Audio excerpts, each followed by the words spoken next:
Assalamualaikum warahmatullahi wabarakatuh. Selamat pagi, selamat siang, dan selamat malam. Para insan Merdeka Belajar, semoga tetap dalam keadaan sehat, terus berkah, dan tetap semangat. Kita berjumpa kembali dalam Ngawangko bersama Kang Irfan untuk mendiskusikan hal-hal ringan tentang ilmu transportasi. Nah, tentu saja dengan saya diskusinya diskusi yang enteng-enteng saja. Para insan Merdeka Belajar, setelah pada seri kemarin kita pelajari tentang peraturan, pertemuan kali ini kita akan lanjutkan tentang ekonomi, keselamatan, dan lingkungan drainase. Kriteria desain yang akan kita gunakan menggunakan peraturan terkini, peraturan undang-undang terkini harus memperhatikan kondisi lalu lintas pada akhir umur desain nanti. Jadi jangan bikin jalan menggunakan volume lalu lintas saat ini. Padahal kita tahu kita bikin jalan di daerah yang berkembang, kita tahu bahwa bikin jalan yang suatu waktu ini menjadi kota besar, gitu kan. Tapi kita mengabaikan itu. Nah, ini kondisi-kondisi ini sering terjadi di suburban area ya. Misalnya saya kebetulan tinggal di pinggiran Bogor saya. Nah, pinggiran Bogor saya ini menempel dengan kota Bekasi gitu. Saya ingat gitu, pertama kali saya hijrah ke Jakarta, bekerja di Jakarta. Saya punya tempat tinggal di pinggiran kota Bogor, di pinggiran Kabupaten Bogor gitu kan. Suka melewati kota Bekasi.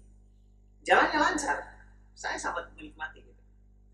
Tapi rupanya kemudian lama kelamaan jalan yang saya lewati menuju rumah saya tersebut kemudian berkembang pesat. Bahkan sekarang ada mall, ada hotel, ada pusat jajanan, semua ada.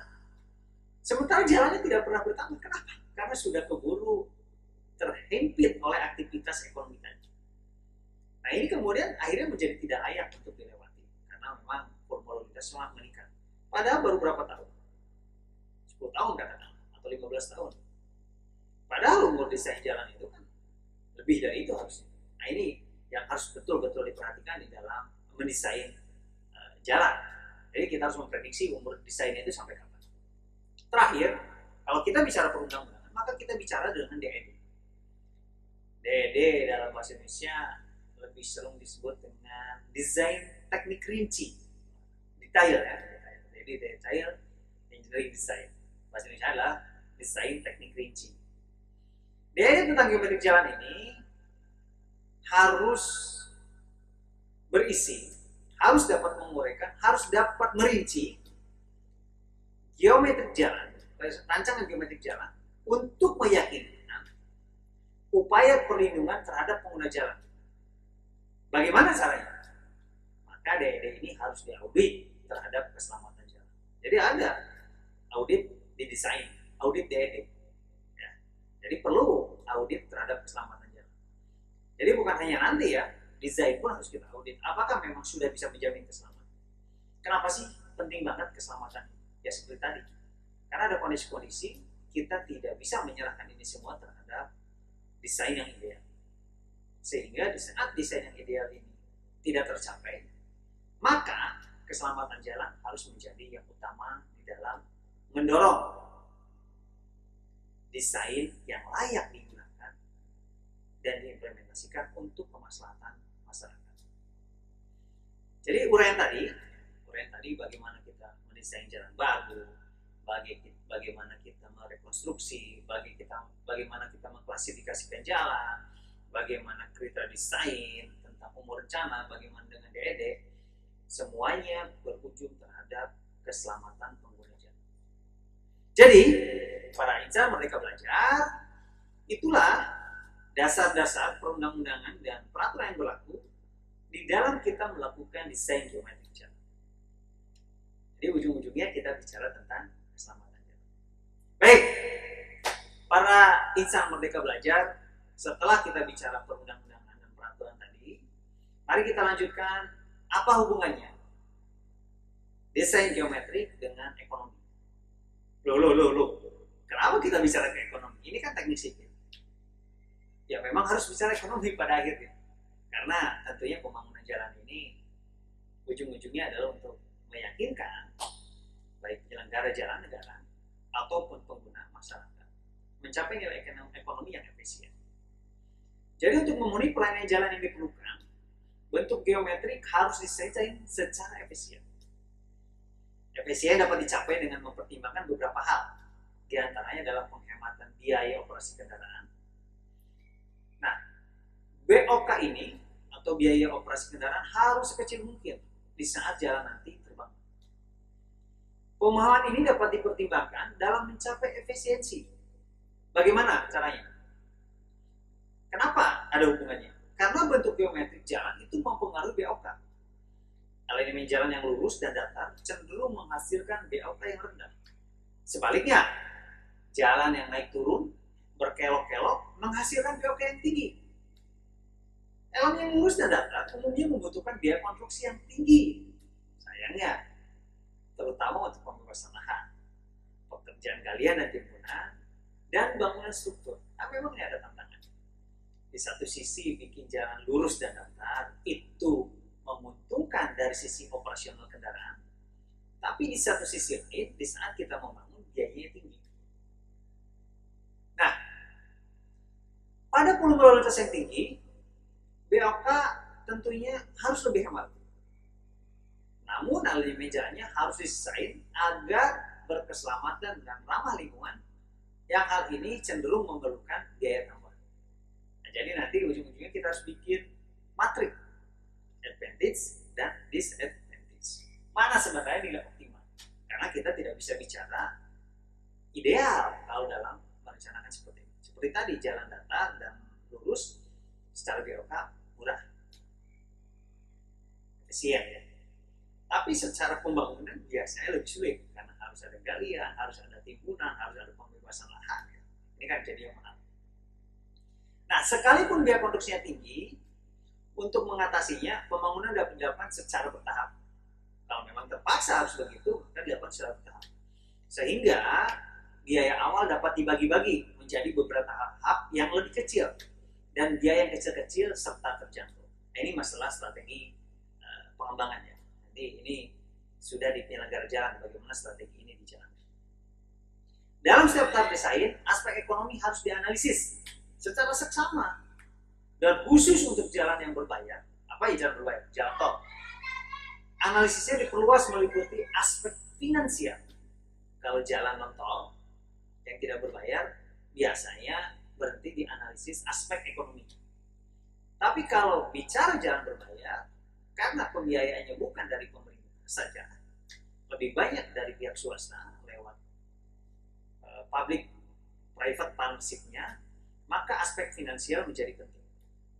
Apakah jalan ini nanti menguntungkan secara finansial untuk investor atau sebaliknya? Sehingga hal-hal berikut perlu diidentifikasi dari awal. Apa saja sih hal-hal itu? Pertama, kriteria desain. Hal ini selalu terkait dengan persyaratan teknis jalan, jenis kendaraan, volume lalu lintas. Contoh, apa contohnya? Pada jalan arteri, arus lalu lintas bervolume tinggi. Volumenya tinggi kalau di jalan arteri. Banyak kendaraan besar. Apa kendaraan besarnya? Truk, bis, trailer misalnya. Serta berkecepatan tinggi. Yalah, orang ngebut-ngebut jalan arteri. Serta berpergian untuk perjalanan jauh. Jarak tempuhnya tinggi, jauh. Maka, geometriknya harus mampu melayani kendaraan besar loh. Jangan sampai kita bicara arteri gitu kan. Arteri primer gitu kan. Tapi jalannya kecil. Mana bisa dilewati oleh kendaraan besar. Jadi geometriknya itu harus memperhatikan kendaraan besar, kecepatan tinggi, dan volume tinggi pula. Sehingga perjalanannya harus efisien, serta total biaya transportasinya lebih murah. Ujung-ujungnya, secara ekonomi menguntungkan secara umum. Kalau memang biaya transportasi murah. Di sisi lain, para insan Merdeka Belajar, biaya konstruksi pun harus diperhitungkan dalam analisis ekonomi secara rasional. Dan agar diupayakan, rasio biaya konstruksi terhadap keuntungan itu minimal. Jadi rasionya harus bagus antara keuntungan yang dicapai dengan biaya konstruksi yang dicapai. Jadi benefit cost ratio-nya harus lebih dari 1. Ya. Atau kalau dibalik harus sekecil mungkin. Gitu kan. Kalau biaya konstruksi dibagi biaya keuntungan. Kalau biaya keuntungan dibagi biaya konstruksi ya harus lebih dari satu. Kalau satu oke lah, ya kan? Artinya ya nggak rugi, nggak untung. Tapi tentu secara ekonomi ini harus menguntungkan penyelenggara jalan terutama dan masyarakat penggunanya. Selain itu apa? BOK yang lebih rendah menuntut persyaratan geometrik yang lebih tinggi. Ini memang tantangan untuk menurunkan BOK, menekan BOK, mau tidak mau biaya desain geometrik semakin tinggi. Sehingga penetapan desain geometriknya harus disesuaikan dengan kemampuan finansial. Maunya kita BOK serendah mungkin, lurus, rata, gitu, dekat, maunya begitu. Tapi tentu kita ada keterbatasan finansial di dalam membangun, sehingga ya harus disesuaikan. Kita harus bikin optimasi, bagaimana BOK terendah dengan biaya terendah pula. Nah, ini kan tidak mudah para insinyur mereka belajar. Ini harus ada kajian gitu kan, bagaimana biaya operasi kendaraan terendah dengan biaya terendah. Kalau bisa menas dua-duanya ya alhamdulillah sekali gitu. Artinya ya ini yang tidak mudah dicapai. Tapi selaku engineer ya kita harus optimal di dalam berpikir. Terakhir, ingat ya, kita ini membangun bukan untuk sekali. Kita mengeluarkan anggaran penyelenggara negara, mengeluarkan anggaran dari negara bukan untuk 1 tahun proyek, bukan untuk 1 kali merencana saja. Tapi ingat, kita memiliki biaya siklus hidup. Di bahasa Indonesia kita singkat PSH, biaya siklus hidup. Dari bahasa sebelah lebih kita kenal dengan LCC, Life Cycle Cost. Nah ini barangkali yang lebih sering kita dengar, Life Cycle Cost. Ini adalah menganalisa keseimbangan antara biaya total yang diperlukan, termasuk biaya konstruksi dan pemeliharaan. Jadi bukan hanya biaya pembangunan, tapi biaya melakukan pemeliharaan. Selama kurun waktu pelayanan jalan, dengan tingkat pelayanan, tingkat keselamatan, fleksibilitas untuk peningkatan di masa yang akan datang. Kemudian drainase, dampak lingkungan untuk memastikan bahwa geometrik jalan yang dipilih memberikan manfaat yang optimal.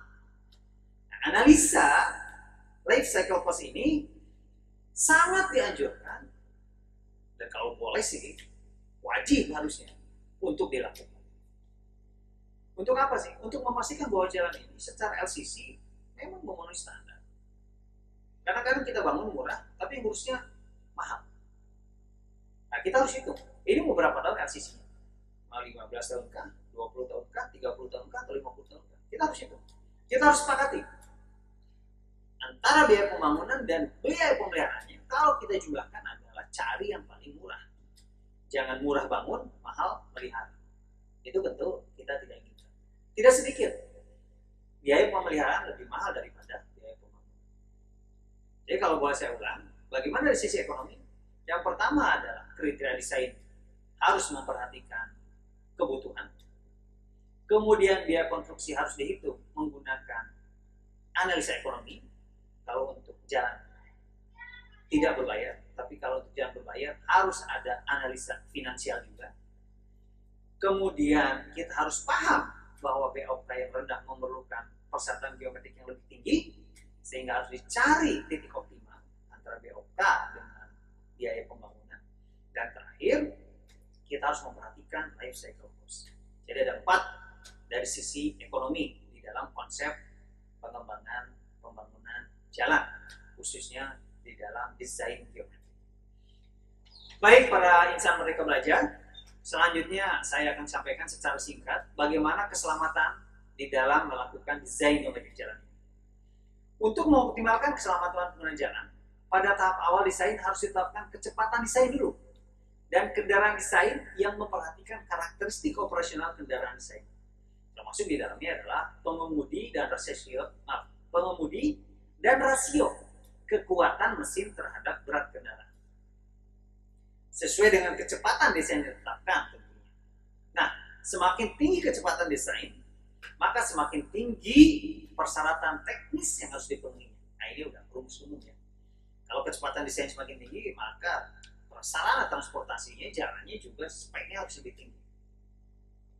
pada jalan-jalan dalam tanda kutip pemicu perkembangan wilayah seperti tadi saya sebutkan di awal gitu kan, mestinya gitu kalau kita tahu di sana itu akan berkembang, maka jalan itu kita bisa definisikan sebagai pemicu perkembangan wilayah.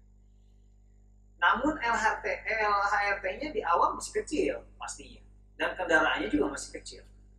Mungkin tidak ada trailer, tidak ada double trailer, tidak ada double truk, adanya truk kecil misalnya sekelas pickup yang besarnya tidak lebih dari minibus.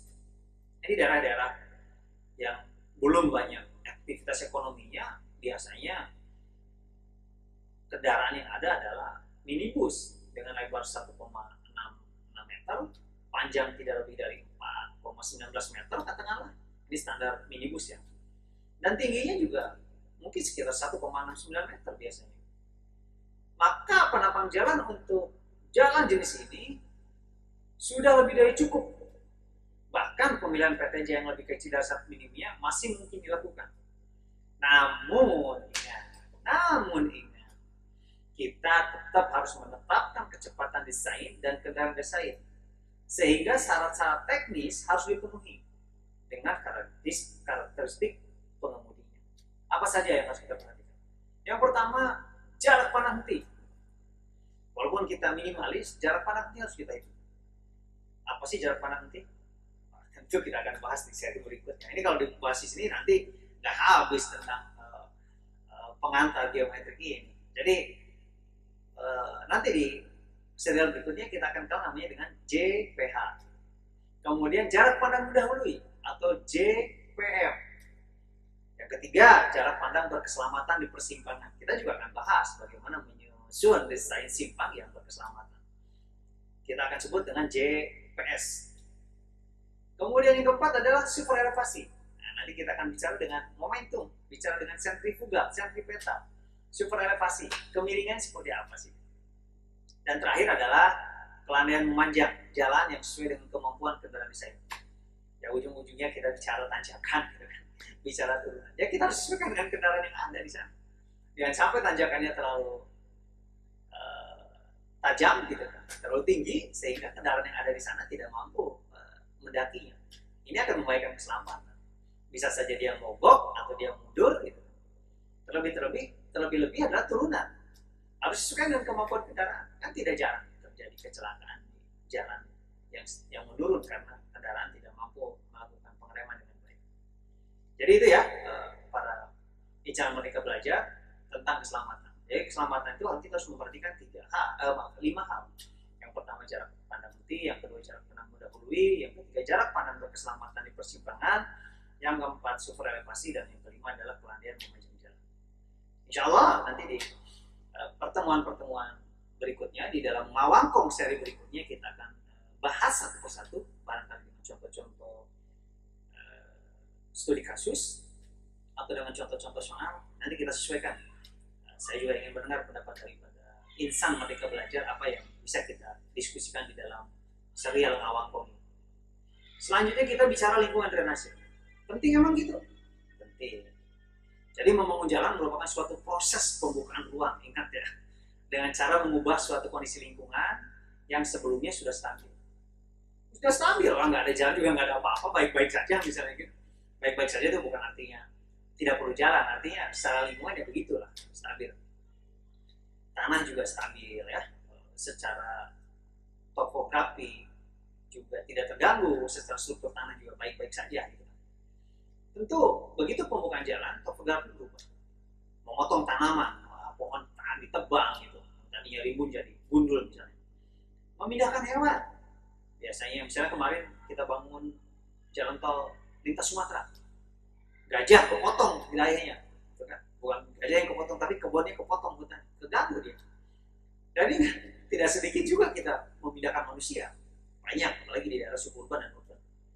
Itu manusia terpaksa dipindah-pindahin, orang dipindah-pindahin dengan rumah-rumahnya.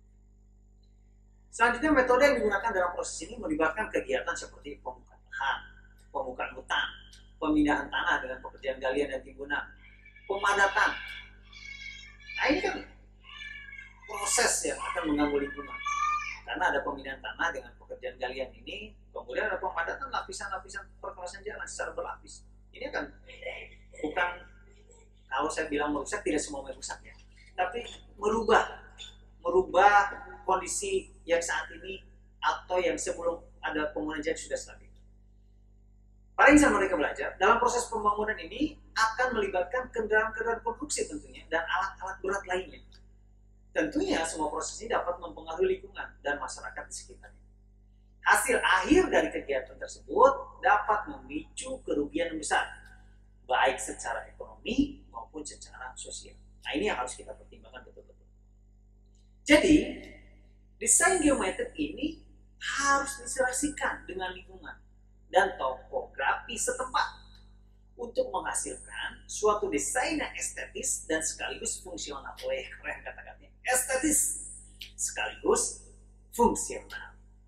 Bagaimana desain geometrik jalan ini, baik jalan baru maupun penataan kembali elemen existing, harus mengakomodasi rekomendasi hasil analisa dampak lingkungan atau studi-studi lingkungan yang dilaksanakan selama proses pra-detail engineering design atau DED.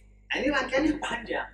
Jadi betul-betul harus memperhatikan studi-studi lingkungan atau analisa mengenai dampak lingkungan.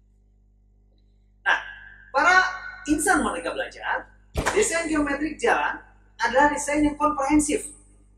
Tidak hanya pada jalan itu sendiri, tetapi juga harus mempertimbangkan masukan yang berkaitan dengan pendanaan, dengan desain, dengan transportasi, manajemen lalu lintas, banyak ada lagi, material, teknik konstruksi, drainase, struktur-struktur jembatan, apalagi gorong-gorong, utilitas, dan tentu lingkungan sekitarnya untuk menghasilkan dan memastikan hasil keluaran yang paling layak. Itu baru sesuatu yang terlihat, belum yang tidak terlihat.